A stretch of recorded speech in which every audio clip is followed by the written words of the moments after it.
Hello வணக்கம் and welcome to ஜெரிஷாஸ் kitchen. இன்றைக்கி இந்த வீடியோவில் குட்டீஸ்க்கெல்லாம் ரொம்ப பிடிச்ச ஒரு ரெசிபி தாங்க பார்க்க போகிறோம். வீடியோக்குள்ளே போகிறதுக்கு முன்னாடி நீங்கள் நம்ம சேனலில் ஃபஸ்ட் டைம் பார்க்குறீங்கன்னா மறக்காமல் சப்ஸ்கிரைப் பண்ணிட்டுங்க. கூடவே இந்த பெல் ஐக்கானையும் கிளிக் பண்ணுங்கள். ப்ளீஸ் உங்கள் ஃப்ரெண்ட்ஸ் அண்ட் ரிலேட்டிவ்ஸ்க்கும் ஷேர் பண்ணுங்கள். இந்த வீடியோவில் எக் மேகி மசாலா எப்படி செய்கிறதுன்னு பார்க்க போகிறோம். அதுக்கு நம்ம முட்டையை ஃபஸ்ட்டு வறுத்தெடுக்க போகிறோம். ஒரு பேனை ஹீட் பண்ணி தேவையான அளவு எண்ணெய் சேர்த்துக்கலாம். எண்ணெய் நல்லா ஹீட் ஆனதும் ஒரு பெரிய சைஸ் ஆனியனை கட் பண்ணி வச்சுருக்கேன், அதை சேர்த்து வதக்கிக்கலாம். ஆனியன் ஓரளவு கலர் மாறினா போதுங்க. இப்போ இது கூட ஒரு அரை டீஸ்பூன் அளவுக்கு இஞ்சி பூண்டு விழுது சேர்த்துக்கிறேன். இஞ்சி பூண்டு விழுதை சேர்த்து அது பச்சை வாசனை பொருளும் நல்லா கலந்து விட்டுக்கோங்க. இப்போ இதில் ஒரு பாதி தக்காளியை பொடியை கட் பண்ணி வச்சுருக்கேன், அதை சேர்த்துக்கலாம்.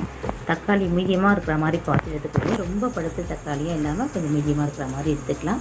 இப்போ இதில் தேவையான அளவு உப்பு சேர்த்துக்கிறேன். ஒரு அரை டீஸ்பூன் அளவுக்கு மிளகாய்த்தூள், 1/4 டீஸ்பூன் மஞ்சள்தூள், அரை டீஸ்பூன் கரம் மசாலா, இது எல்லாத்தையும் சேர்த்து கலந்து விட்டுக்கலாம். இந்த மசாலையெல்லாம் நல்லா அந்த பச்சை வாசனை போகிற அளவுக்கு இதை வதக்கிக்கோங்க. தண்ணி எதுவும் சேர்க்க வேணாம், இதை ஆயிலே நல்லா வதக்கி எடுத்துக்கலாம். இப்போ மசாலா நல்லா வதங்கிடுச்சிங்க. இதில் நம்ம முட்டை உடைச்சி ஊற்ற போகிறோம். நான் 2 முட்டையை உடைச்சி ஊற்றிக்கிறேன். முட்டையை உடைச்சி ஊற்றுனது கொஞ்சம் நேரம் விட்டுட்டு அப்புறம் கலந்து விடுங்க, ஓகேங்களா? ஸோ இப்போ நல்லா கலந்து விட்டுக்கலாம். ஸோ அந்த முட்டையை நல்லா ஃப்ரை பண்ணி எடுத்துக்கோங்க. ஈரப்பதம் எதுவும் இல்லாமல் நல்லா ட்ரையாக இதை நம்ம வறுத்துக்கலாம்.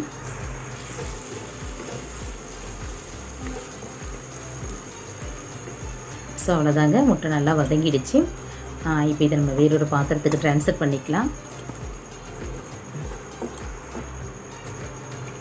ஸோ முட்டை எல்லாத்தையும் நான் ட்ரான்ஸ்ஃபர் பண்ணிட்டேங்க. இப்போ இதில் இந்த பாத்திரத்துலேயே நான் ஒரு 2 கிளாஸ் அளவு தண்ணி சேர்த்துக்கிறேன்.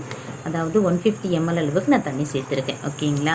இது கூட ஒரு ஸ்பூன் அளவுக்கு ஆயில் சேர்த்துக்கிறேன். தண்ணி நல்லா கொதிச்சதும் இது கூட மேகி நூடுல்ஸை சேர்த்துக்கலாம். மேகி நூடுல்ஸை சேர்த்து இது எல்லா பக்கமும் நல்லா தண்ணியில் மூழ்கணுங்க. ஸோ நல்லா திருப்பி இதை அமைக்கி விட்டுக்கலாம். ஸோ நல்லா கலந்து விட்டுக்கோங்க. இப்போ இதில் நம்ம மேகி டேஸ்டி மேக்கர் சேர்க்க போகிறோம். டேஸ்டி மேக்கரை சேர்த்து நல்லா கலந்து விட்டுக்கோங்க. ஸோ அதாவது மேகி மசாலா, ஓகேங்களா? ஸோ இதை நல்லா கலந்து விட்டுக்கலாம்.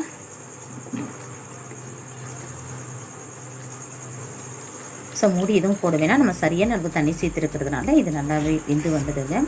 இப்போ தண்ணியெல்லாம் நல்லா வற்றின பிறகு நம்ம வறுத்து வச்சுருக்கிற முட்டையை இதில் சேர்த்துக்கலாம். முட்டையை சேர்த்து கலந்து விட்டுக்கோங்க. இது நல்லா மேகியும் அந்த முட்டையும் நல்லா கலந்து வரணும், ஓகேங்களா? இப்போ கடைசியாக இதில் மல்லியில் தூக்கிக்கோங்க. கண்டிப்பாக இந்த ரெசிபி உங்கள் குழந்தைக்கெலாம் ரொம்ப பிடிக்கும். இன்றைக்கே ட்ரை பண்ணி பாருங்கள். இந்த ரெசிபி பற்றின உங்களுடைய மேலான கருத்துக்களை மறக்காமல் கமெண்ட்ஸில் சொல்லுங்கள். இந்த வீடியோ உங்களுக்கு பிடிச்சிருந்துச்சுன்னா லைக் பண்ணுங்கள், ஷேர் பண்ணுங்கள். மறக்காமல் நம்ம சேனலை சப்ஸ்கிரைப் பண்ணுங்கள். கூடவே அந்த பெல் ஐக்கானையும் கிளிக் பண்ணுங்கள். மீண்டும் நல்ல ரெசிபியோடு நான் உங்களை சந்திக்கிறேன். தேங்க்ஸ் ஃபார் வாட்சிங். டேக் கேர், பாய்.